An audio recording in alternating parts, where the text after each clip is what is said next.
بسم اللہ الرحمن الرحیم، السلام علیکم۔ ایک دفعہ سلطان صلاح الدین ایوبی رحمۃ اللہ علیہ ایک گاؤں سے گزرے تو گاؤں کے لوگ ایک نوجوان کو، جو کہ بہت بری حالت میں تھا، اس کے بال بکھرے ہوئے تھے، اس کو بری طرح مار رہے تھے اور تمام لوگ اس کو گندی گندی گالیاں دے رہے تھے۔ اور چند دنوں کے بعد سلطان صلاح الدین ایوبی رحمۃ اللہ علیہ کا گزر اسی بستی سے ہوا تو اس نوجوان کی موت ہو چکی تھی، اور اس نوجوان کی لاش گاؤں کے درمیان میں بڑے اعزاز کے ساتھ رکھی ہوئی تھی، اور ہر گاؤں کا آدمی باری باری اس نوجوان کی لاش کے پاس آتا تو اس کے ماتھے کو چومتا اور اس کے جسم کو بوسہ دیتے ہوئے آنسو بہاتا اور چلا جاتا۔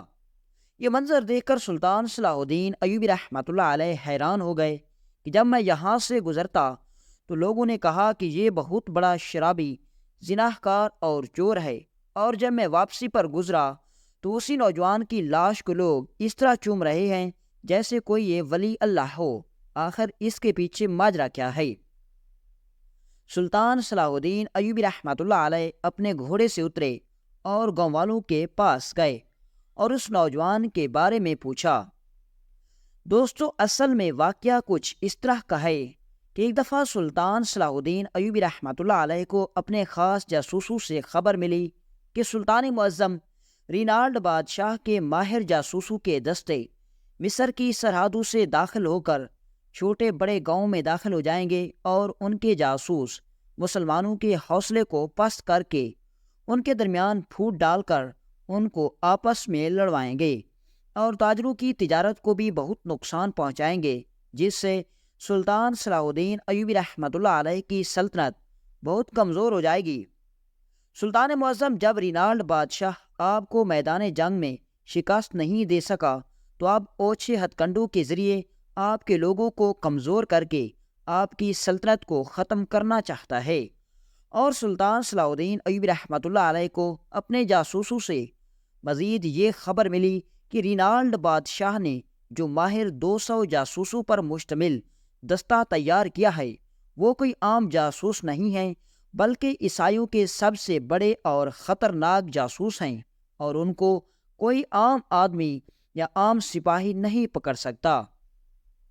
وہ اس قسم کے جاسوس ہیں کہ کبھی وہ بھکاری کے روپ میں نظر آتے ہیں تو کبھی تاجر کے روپ میں، کبھی قصاب کے روپ میں تو کبھی کسی اور روپ میں، اور ہر پیشے میں وہ ماہر ہوتے ہیں، لہٰذا ان کو پکڑنا بڑا مشکل ہوتا ہے۔ یہ بات سن کر سلطان صلاح الدین ایوبی رحمۃ اللہ علیہ نے علی بن سفیان کو حکم دیا کہ تم 300 ماہر سپاہیوں کا دستہ تیار کرو، اور ان میں سے خاص طور پر ایسے سپاہی شامل کرو جو جاسوسوں کو پکڑنے میں ماہر ہوں۔ اور ساتھ میں سلطان صلاح الدین ایوبی رحمۃ اللہ علیہ نے علی بن سفیان کو بھی چلنے کا حکم دیا، کیونکہ سلطان صلاح الدین ایوبی رحمۃ اللہ علیہ کا سب سے قریبی ساتھی اور علی بن سفیان عرب کا ایک منجھا ہوا اور بہت ہی قابل جاسوس تھا۔ اور نہ صرف علی بن سفیان ایک جاسوس تھا، بلکہ جاسوسوں کو پکڑنے میں بھی اپنی مثال آپ تھا۔ اگلے دن سلطان صلاح الدین ایوبی رحمۃ اللہ علیہ اپنے 200 سپاہیوں کے دستے کے ساتھ علی بن سفیان کے ساتھ اپنی منزل کی طرف روانہ ہو گئے۔ سلطان صلاح الدین ایوبی رحمۃ اللہ علیہ کا ہدف ان قصبوں اور گاؤں کا دورہ کرنا جہاں پر تجارت بہت اچھے طریقے سے ہو سکتی تھی اور جہاں جاسوسوں کی کارروائی کا خطرہ زیادہ تھا، لہذا سلطان صلاح الدین ایوبی رحمۃ اللہ علیہ اپنی بہترین حکمت عملی کے ذریعے اپنی منزل کی طرف روانہ ہو گئے۔ سلطان صلاح الدین ایوبی رحمۃ اللہ علیہ گزرتے گزرتے ایک ایسے گاؤں کے پاس سے گزرے جو گاؤں بہت ہی بڑا اور آبادی کے لحاظ سے کھلا تھا۔ اس گاؤں کے لوگوں کی آدھی زمینیں خیموں پر اور کچے مکانوں پر مشتمل تھیں، تو آدھی زمینوں میں وہ گاؤں والے کھیتی باڑی کر رہے تھے۔ سلطان صلاح الدین ایوبی رحمۃ اللہ علیہ کسانوں کو اتنی محنت سے کام کرتا ہوا دیکھ کر بڑے خوش ہو رہے تھے، اور اپنے سپاہیوں سے کہہ رہے تھے کہ چاہے دشمن جتنے بھی ناکام کوشش کر لے، اگر ہمارے پاس اسی طرح کے محنتی لوگ موجود ہوں تو ہمیں کوئی بھی کمزور نہیں کر سکتا۔ اسی دوران سلطان صلاح الدین ایوبی رحمۃ اللہ علیہ اس گاؤں کے درمیان میں گزرنے والے راستے سے اپنے سپاہیوں کے ساتھ گزر رہے تھے تو سلطان صلاح الدین ایوبی رحمۃ اللہ علیہ نے دیکھا کہ گاؤں کے اکثر لوگ ایک نوجوان کو بری طرح مار رہے تھے، حتیٰ کہ کچھ لوگ اس کو گدھے کے پیچھے باندھ کر گھسیٹ رہے تھے، کچھ لوگ اس پر کالک لگا رہے تھے اور کچھ لوگ اس کے بالوں میں مٹی ڈال رہے تھے۔ سلطان صلاح الدین ایوبی رحمۃ اللہ علیہ نے گاؤں کے ایک آدمی سے پوچھا کہ یہ لوگ اس نوجوان کو اتنی بری طرح کیوں مار رہے ہیں؟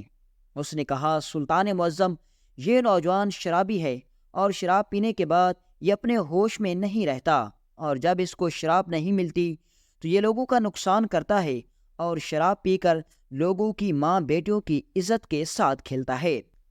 یہ سن کر سلطان صلاح الدین ایوبی رحمۃ اللہ علیہ نے کہا، اس طرح کے نوجوان کا انجام اسی طرح ہی ہونا چاہیے۔ اس کے بعد سلطان صلاح الدین ایوبی رحمۃ اللہ علیہ کا قافلہ اپنی منزل کی طرف گامزن ہو گیا۔ وقت گزرتا رہا اور سلطان صلاح الدین ایوبی رحمۃ اللہ علیہ اپنی منزل کی طرف روانہ ہو گئے۔ سلطان صلاح الدین ایوبی رحمۃ اللہ علیہ نے اپنے ماہر سپاہیوں اور جاسوسوں کے ذریعے رینالڈ بادشاہ کے بھیجے ہوئے 2 جاسوس تقریباً 1 مہینے کی مشقت کے بعد پکڑ لیے، اور ان جاسوسوں کے ذریعے سلطان صلاح الدین ایوبی رحمۃ اللہ علیہ نے رینالڈ بادشاہ کے سارے خوابوں کو چکنا چور کر دیا۔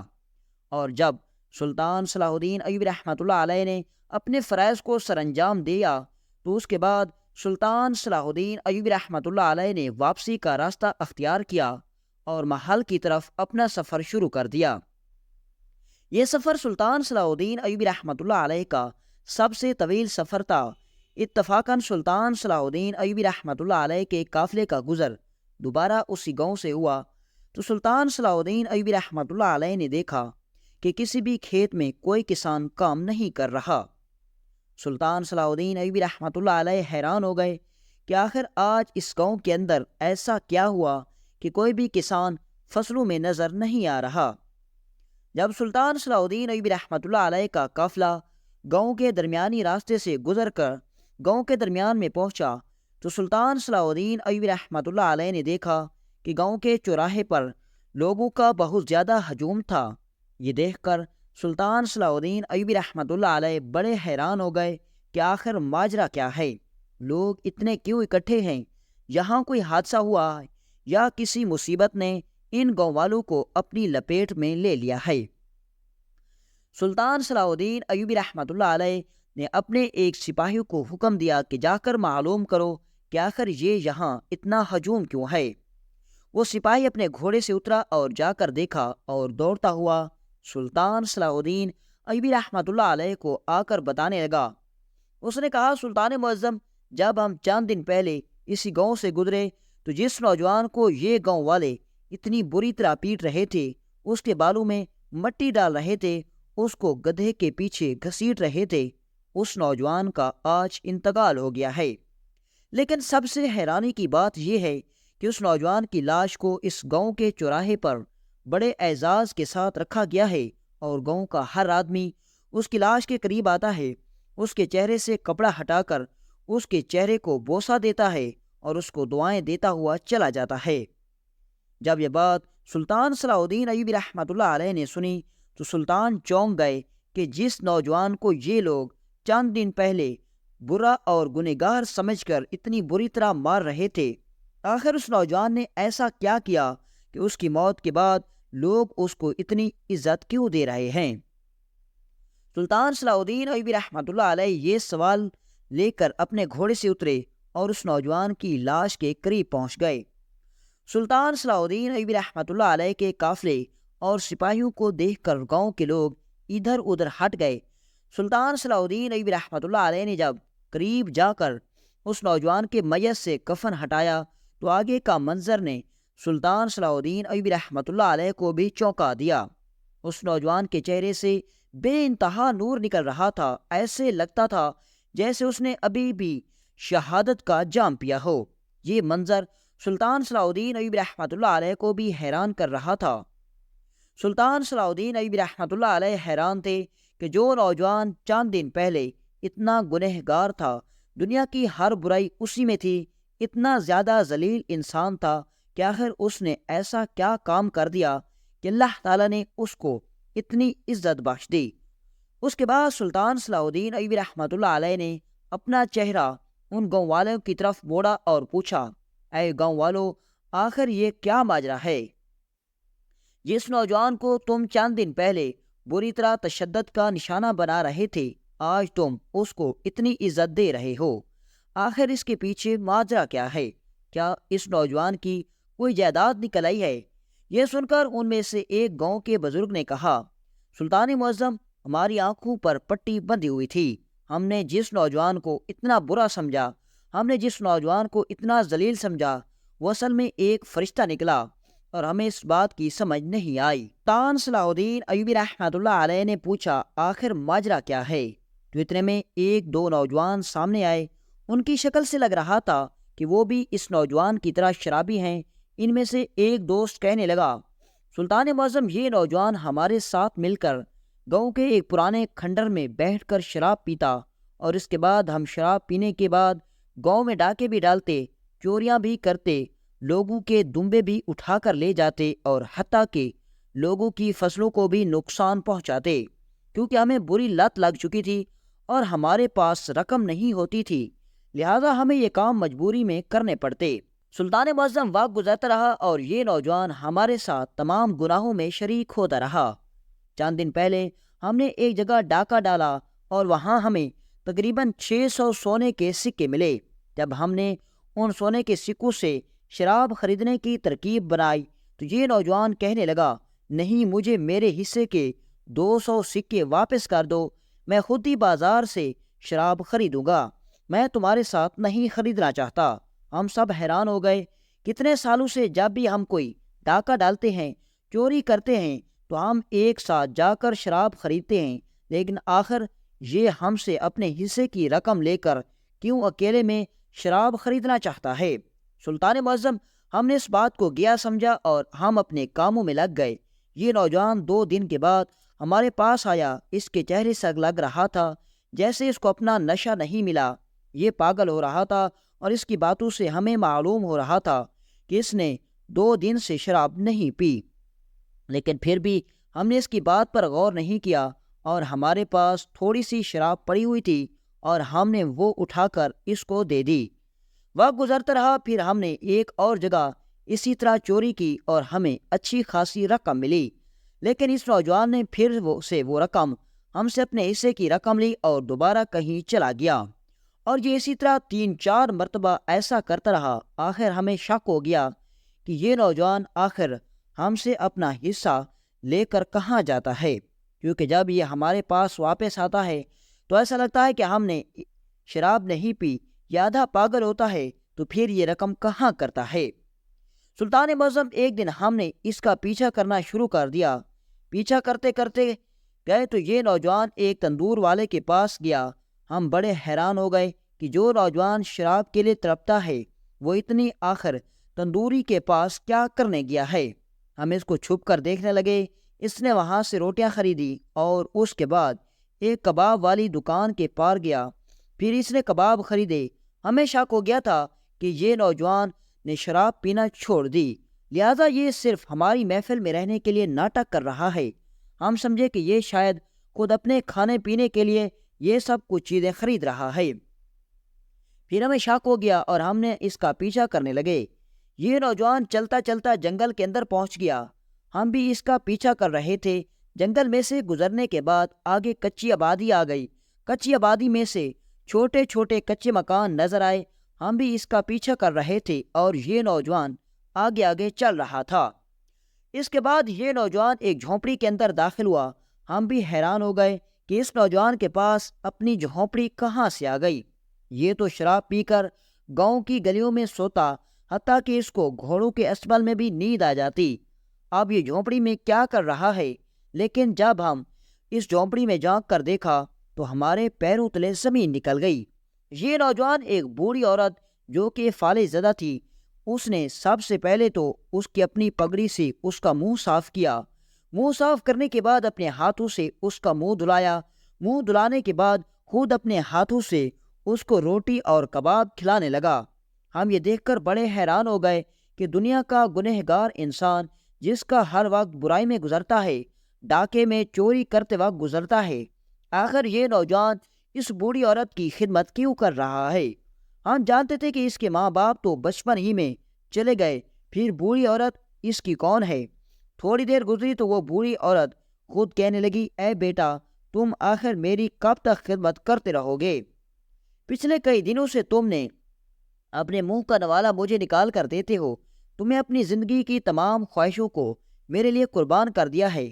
میں جانتی ہوں کہ جب تم اپنے شراب کے پیسوں سے میرے لیے کھانا خریدتے ہو، تم آدھے پاگل ہو جاتے ہو کیونکہ تمہیں شراب نہیں ملتی، لیکن پھر بھی تم میری خدمت کیوں کر رہے ہو؟ اس نے کہا، اماں جی، جتنا سرور آج تک مجھے آپ کی خدمت کرنے سے ملا، وہ سرور مجھے اب تک نہیں ملا۔ سلطان معظم، اس دن سے ہمیں پتہ چل گیا کہ یہ نوجوان اب سیدھے راستے پر آ گیا ہے اور یہ اللہ کے راستے پر آ گیا ہے۔ یہ سارا منظر دیکھ کر ہم دونوں دوست وہاں سے دوڑ پڑے اور آ کر سارے گاؤں والوں کو بتانے لگے، لیکن گاؤں والوں میں سے کسی نے ہم پر اعتبار نہیں کیا اور کہا کہ شاید تم ہمیں بے وقوف بنا رہے ہو۔ ایک شرابی، ایک زناہی، ایک بدکار انسان جس نے اپنی زندگی میں کوئی نیک کام نہیں کیا، آخر وہ اتنا نیکوکار کیسے ہو سکتا ہے؟ سلطان معظم، اتفاق کی بات ہے کہ اسی رات اس نوجوان کی موت ہو گئی، اور رات کو اکثر گاؤں کے بزرگوں نے خواب میں دیکھا کہ کوئی ان سے آ کر کہتا ہے کہ اللہ کے نیک نیک بندے کی موت ہو گئی ہے، تم گاؤں والے فلاں جھونپڑی میں چلے جاؤ اور اس کے جسم کو غسل دو، اور غسل دینے کے بعد اس کو اعزاز کے ساتھ اپنے گاؤں میں دفنا دو۔ جب صبح ہوئی تو تمام گاؤں والے حیران ہو گئے اور اس جھونپڑی میں پہنچ گئے، اور جب وہ جھونپڑی میں پہنچے تو یہ نوجوان اس دنیا سے جا چکا تھا۔ گاؤں والوں نے اس کو غسل دیا، اور غسل دیتے ہی اس نوجوان کے چہرے سے نور اتنا پھوٹنے لگا کہ لوگوں کی آنکھیں بند ہونے لگی۔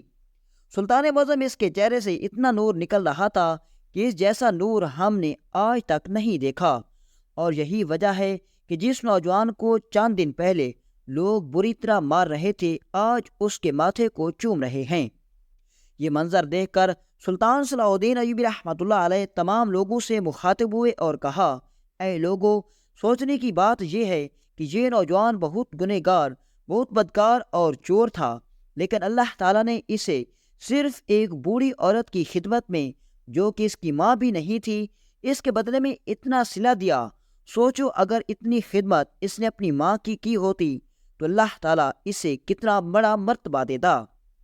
جب یہ بات سلطان صلاح الدین ایوبی رحمۃ اللہ علیہ نے کہی تو تمام گاؤں والے سر جھکائے کھڑے ہو گئے، اور اس کے بعد سلطان صلاح الدین ایوبی رحمۃ اللہ علیہ نے اس نوجوان کا نماز جنازہ ادا کیا، اور اپنے ہاتھوں سے سپرد خاک کرنے کے بعد سلطان صلاح الدین ایوبی رحمۃ اللہ علیہ وہاں سے چلے گئے، اور کہتے ہیں کہ پھر وہ گاؤں اسی نوجوان کے نام سے مشہور ہو گیا۔